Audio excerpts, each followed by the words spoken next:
It's hard for me to find say. it very difficult in interpersonal relationships to deal with people who seem able to thwart me by not doing what I think is their job, that they're being paid to do. How can I learn to be grateful for that? Oh, that's a big one, Anne.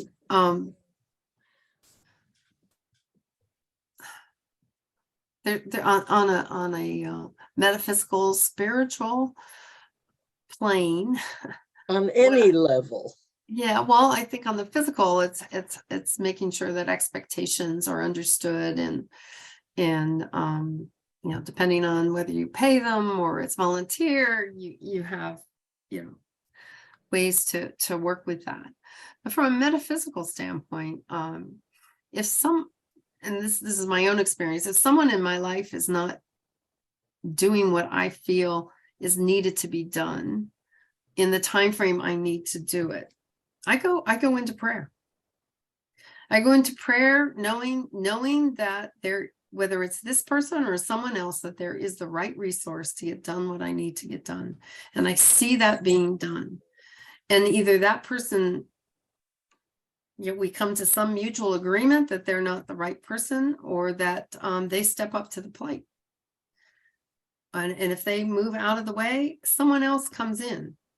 And it's that knowing, that's the key, is the knowing that you when you do spiritual mind treatment, when you get to the realization point, you've built yourself up after recognizing the all-powerful, the omniscient, the power and presence of all, unifying yourself and the whole situation, the other person, whatever it may take, unifying, recognizing that every person involved in this is a unique, individualized expression of the divine.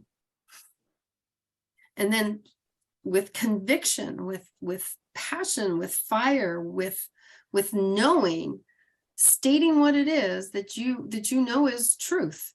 Not like this person's an idiot, but that I know that there is the right person to do this job. And I'm not going to go into all the detail of things that you can and say, but spiritual mind treatment is the most powerful tool that we have. And practicing gratitude is right up there with it, because that's part of spiritual mind treatment. Because once you've declared what it is you know is truth, then you go right into being grateful for knowing that truth, and being grateful for knowing that it's already done and it's coming into manifest form. It's a practice. That's why we call it spiritual practices. It's not something you get just like that.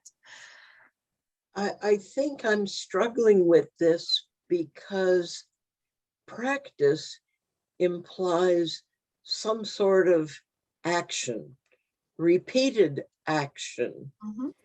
Mm-hmm. And I'm looking for guidance as to what sort of physical, real world action I can take.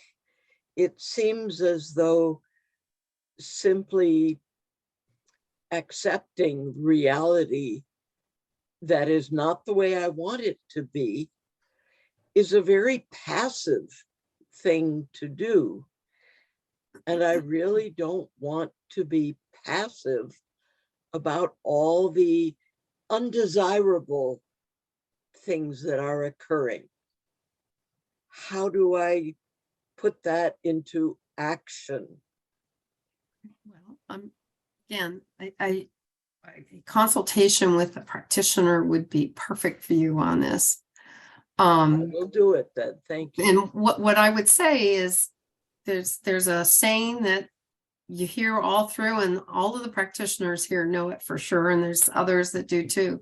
It's called treat and move your feet. Yeah. You don't I just don't know treat. which way to point them. So So that would be a much greater conversation than I think we have here for question time. But I would highly recommend you getting with any one of the practitioners at Connecticut Thank Center. you. They're fantastic people, and they're I will well do trained. that. I will say they are well trained.